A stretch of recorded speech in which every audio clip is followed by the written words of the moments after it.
Hi, so the question that we were asked is an interesting question. Is Judaism more inclined toward socialism or more inclined toward capitalism? Which is an interesting question, and it's not a question that you can give a straight answer to. There are questions which are nuanced. The answer is nuanced, and to tell you that Judaism, oh, it's socialist or Judaism is capitalist would be incorrect. It's not like other questions like that. You're either pro-life or pro-choice, and there's no in-between, and they're both extremes. We don't believe that. Judaism is a little more nuanced than that. So in terms of socialism and capitalism, so there are many sources in which the idea of private enterprise, private capital, ownership of property is clearly something which is legislated in the Torah, not only legislated but even praised. For example, the Talmud says that a righteous person whose whatever they have earned was earned by them investing their effort, their time, their intellect, their money, and their life into it, that's considered to be theirs in a much more intrinsic way than something which I merely control.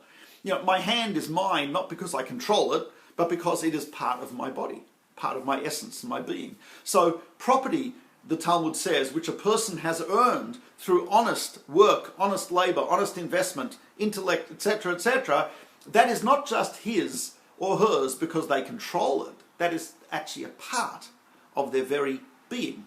They've transformed it and elevated it. So that would be an argument for which seems to praise this idea of work and ownership, and indeed there are commentaries who say that it's even more precious to them than their very body. I know that sounds bizarre, but for the simple reason that you can do more with your property than you can with your body.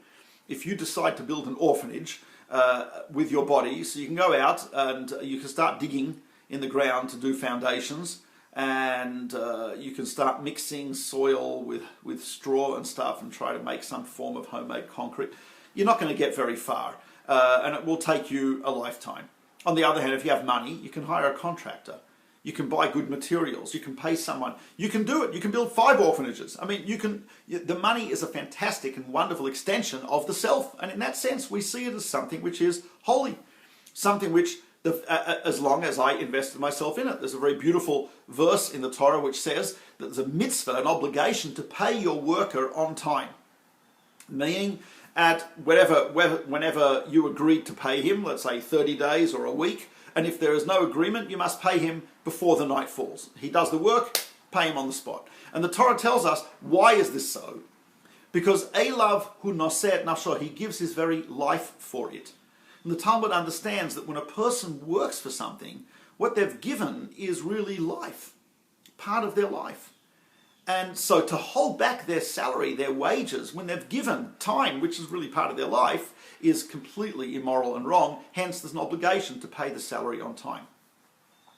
Now, it's interesting that there are also sources that indicate that we should have limitations on ownership. For example, there is a commandment of the Torah that every 50 years, at least in the land of Israel, ancestral land that was sold by people because they had to sell it because they had debts, college tuition, whatever it was at that time, they had to sell it. That actually is every 50 years, what we call the Jubilee year, Yovel year, the Jubilee year, that land would be able to be redeemed by its first owners.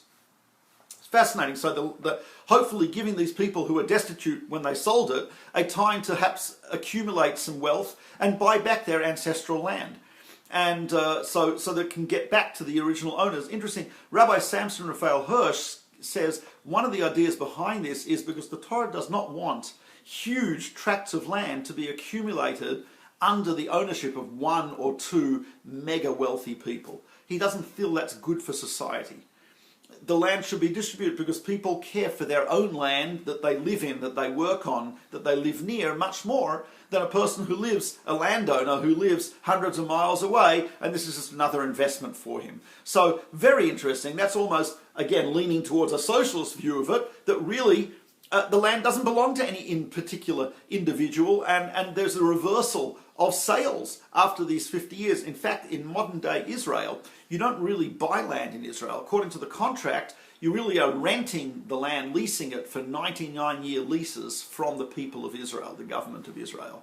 which is interesting. I don't know what's happened when the lease, Israel's, the state of Israel is not yet 99 years old. I guess we'll find out in about 30 years or so. But it is part of that idea that the land ultimately belongs to God. The land of Israel certainly belongs to the whole Jewish people, and we are not interested in having the land owned by a few wealthy landowners, and etc. So that would be something leaning towards a socialist more idea. We also know that in Jewish tradition we have taxation, and the taxation goes to support the poor and people who don't have land. The Levites and the Kohanim, the priests and Levites, didn't have land in ancient Israel. They didn't have land that was ancestral land, and they did do a lot of communal work. So yes, there were taxes, part of your land. And we also know that, for example, a landowner in Israel would have to allow poor people to access the land at certain times. When you harvest, you leave part of it unharvested. Poor people can harvest that corner of your land.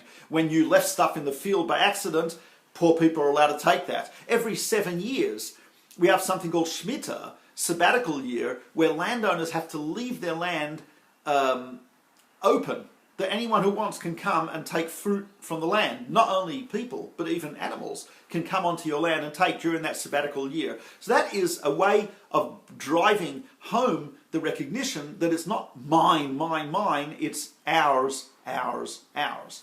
So again, we have sources that indicate both. There is a source in Ethics of the Fathers that says that a person who says what's yours is mine and what's mine is yours, not such a good thing, because that's blurring boundaries. We believe that boundaries are a good thing. It is good to have boundaries morally, spiritually, even economically, and hence it's something which the Torah does support. So the answer, is Torah capitalist or socialist? The answer I would give is a little bit of both.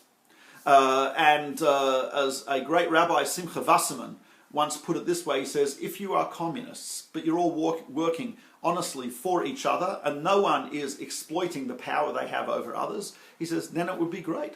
And if you're capitalists and you're working for yourself, but you are sharing your wealth with others and you are not exploiting others, also great. So it's not so much about the system politically or economically, it's much more about people's morality and understanding of their place in society. So that's a little bit of an answer to the question. Not really an answer, but that's our question for this week. Thank you very much.